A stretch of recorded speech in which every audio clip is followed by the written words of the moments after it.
Students of class dear students of class आज हम लोग पढ़ेंगे हिंदी सेकंड का लेसन 14 हम और हमारा पर्यावरण। तो सबसे पहले हम पर्यावरण किसे कहते हैं उसके बारे में जानकारी प्राप्त करेंगे। पर्यावरण दो शब्दों से मिलकर बना है जिसको इंग्लिश में इन्वायरमेंट भी कहा जाता है। ओके, तो पर्यावरण परि प्लस आवरण। ओके, परि का अर्थ होता है चारों ओर। ओके, आवरण का अर्थ होता है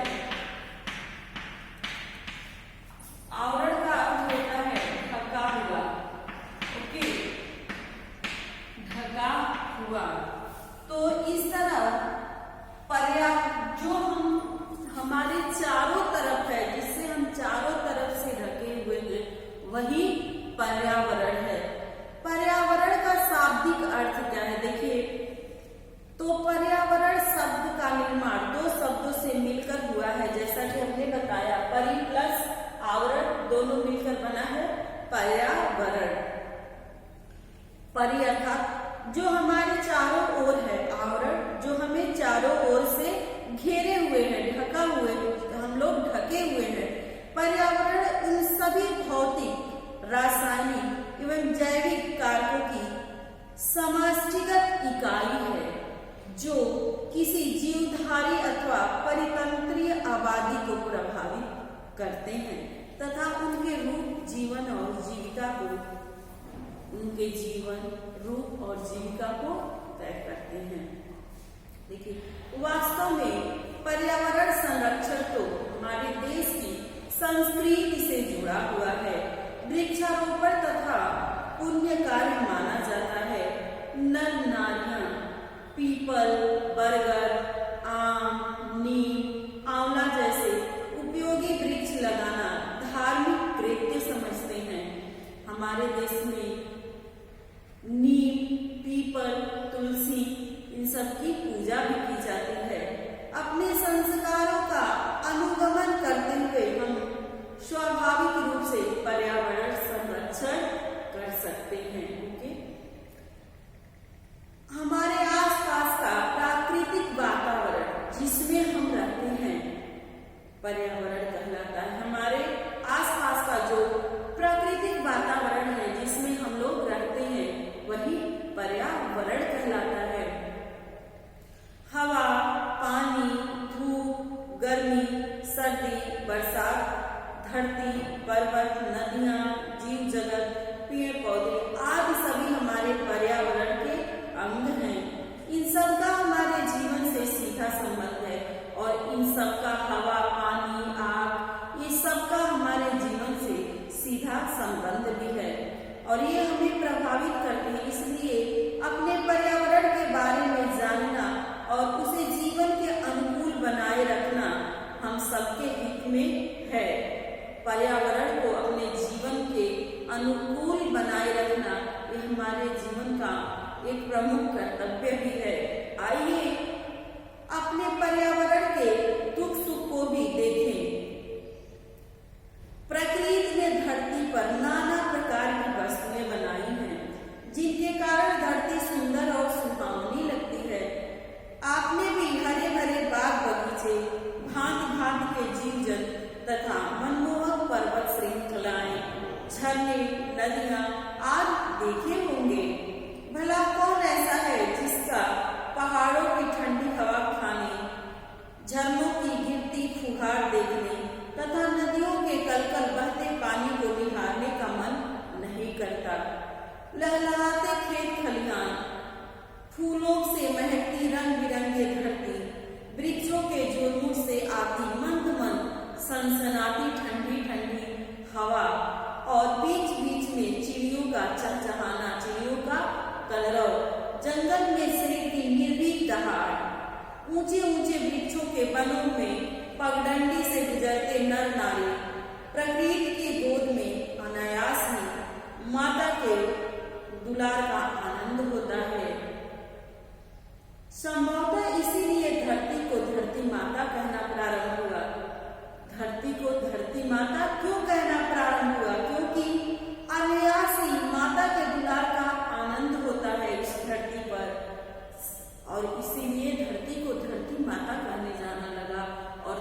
माता हमें निस्वार्थ भाव से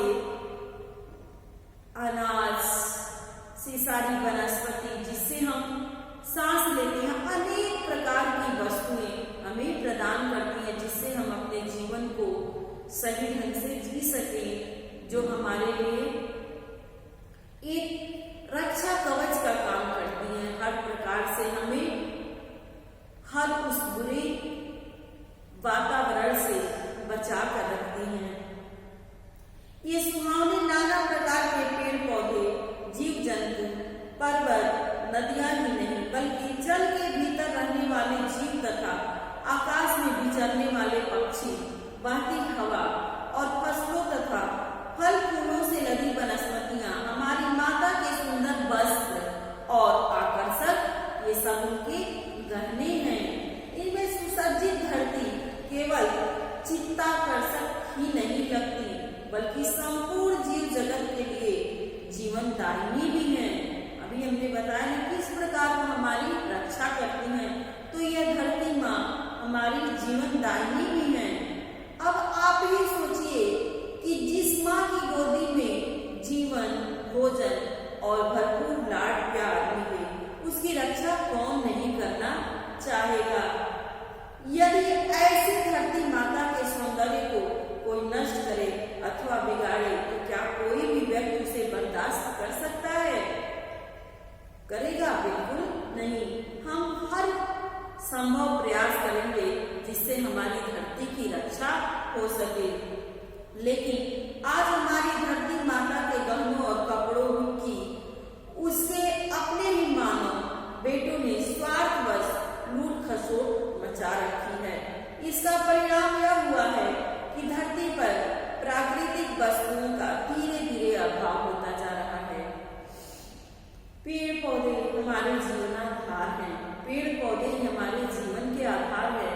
हमें वही ऑक्सीजन देते हैं जिससे हम सांस लेकर जीते हैं।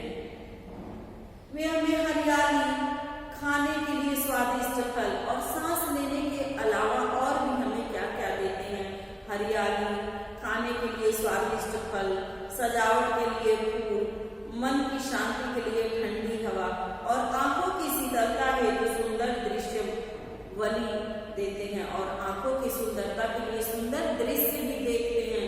प्राकृतिक सौंदर्य जो है, हम क्या कश्मीर की प्राकृतिक सौंदर्य पूरे विश्व में प्रख्यात है, जिसे हम देखने जाते हैं।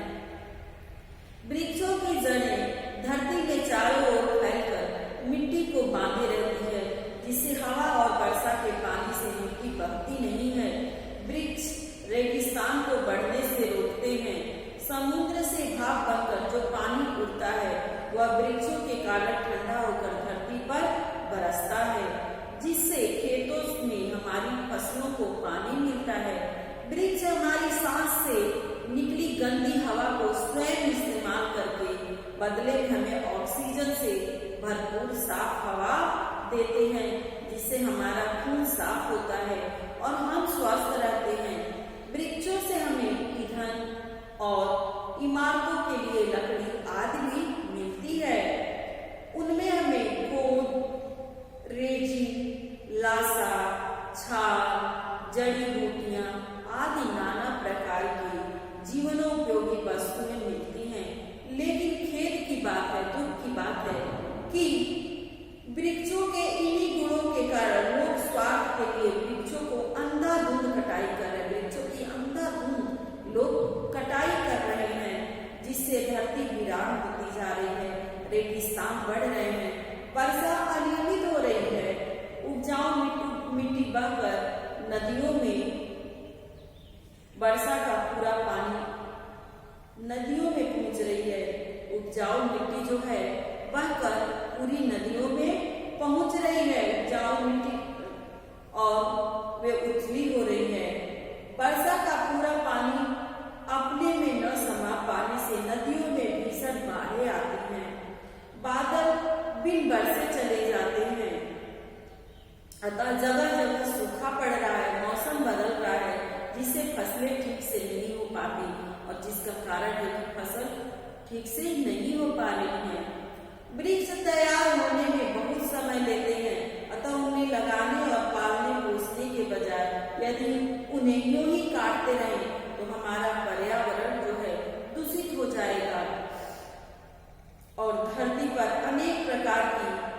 सुविधाएं आने लगेंगी। अतः अपने पर्यावरण को संतुलित रखने के लिए वृक्षों को लगाना और उनकी देखभाल करना हम सभी का परम कर्तव्य है।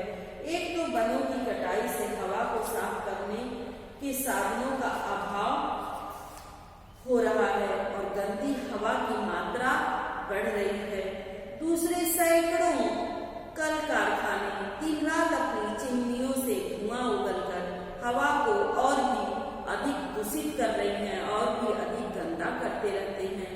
पेट्रोल और डीजल से चलने वाली गाड़ियां लगातार ऑक्सीजन पीकर कार्बन मोनोऑक्साइड उगल रही हैं। सड़ी गली चीजें हवा को दूषित कर रही हैं। प्रदूषित हवा के कारण मानव नाना प्रकार की बीमारियों का शिकार हो रहा है। दमा और फेफड़ों की बीमारियां दिनों दिन बढ़ती जा रही हैं। बढ़ती आबादी के साथ बस्तियों, गलियों आदि में गंदगी का बोलबाला है। घरों का कूड़ा करकट, सड़ी गली सब्जियां, छिलकों का ढेर, नालियों का सड़ता पानी आदि वायु प्रदूषण के कारण बन गए हैं। हवा के बाद मनुष्य की दूसरी आवश्यकता है पानी। हवा के बाद मनुष्य के लिए दूसरी महत्वपूर्ण आवश्यकता है पानी। डॉक्टरों के अनुसार आज लगभग 80% बीमारियों का कारण दूषित पानी का उपयोग है। गंदे पानी में रोगों के रोगाणु आसानी से पनपते हैं। रोगों के जो रोगाणु होते हैं, जो बैक्टीरिया होती हैं, वो और आसानी से बढ़ती हैं, पनपती हैं और बीमारियां फैलाते हैं। इसके स्रोत प्रायः कुएं, तालाब तथा नदियां आदि ही हैं। आज शहरों की सारी गंदगी ढोने वाले नाले पास की उन्हीं नदियों में डाले जा रहे हैं, जो पीने के पानी के स्रोत हैं, जो पीने वाले पानी के साधन हैं, स्रोत में साधन। कल कारखानों की गंदगी भी नदियों में बहाई जाती है। मरे हुए पशु, अधजली लाशें गंगा जैसी पवित्र नदी में बहाने से गंगा जल भी प्रदूषित हो रहा है। कारखानों से निकली सल्फर डाइऑक्साइड गैस पानी में मिलकर तेजाब बनाती है। देखिए, कारखानों से निकली जो सल्फर डाइऑक्साइड गैस पानी में मिलकर जो है तेजाब बनाती है। वर्षा के रूप में यह तेजाब कई क्षेत्रों में गिरकर जन धन की हानि कर चुका है और वर्षा के क्षेत्रों में ऐसा ये तेजाब युक्त पानी कई जगह गिरकर और लोगों के जान को हानि पहुंचा चुका है। संगीत कानों को अच्छा लगता है।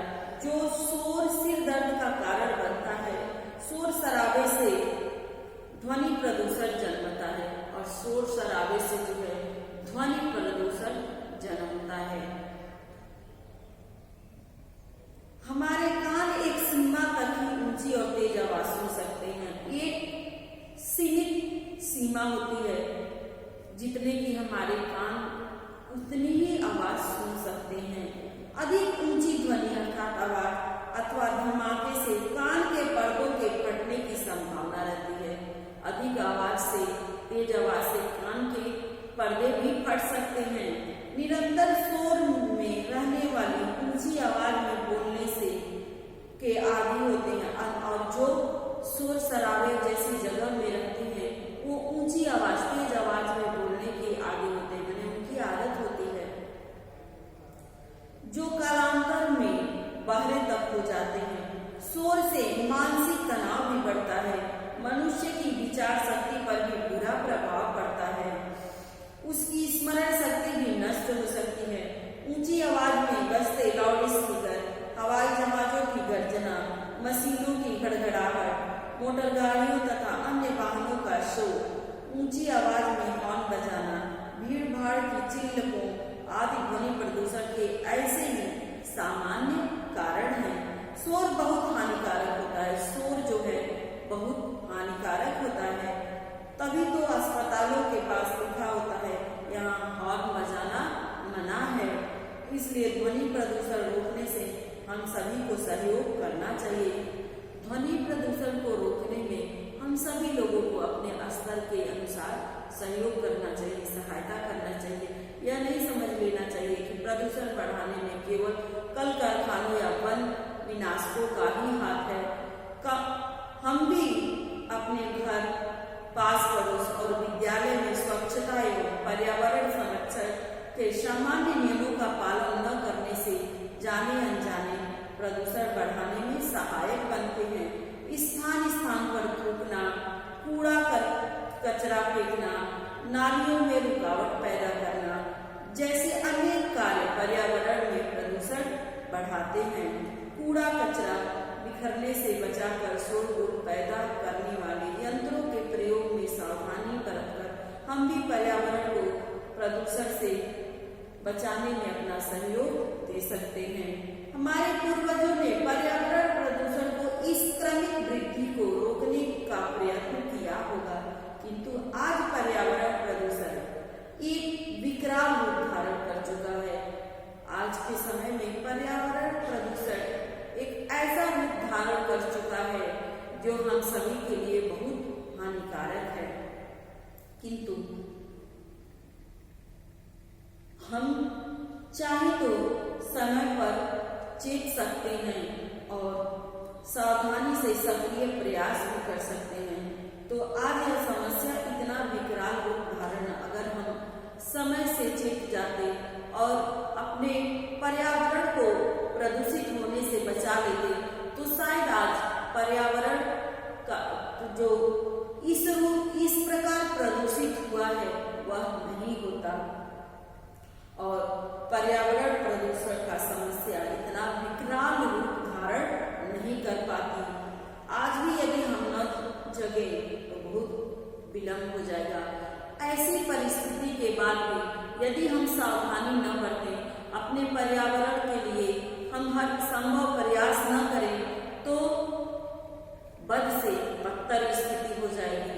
तो स्टूडेंट्स, हम मिलकर संकल्प करते हैं कि हम अपने पर्यावरण को प्रदूषित होने से बचाएंगे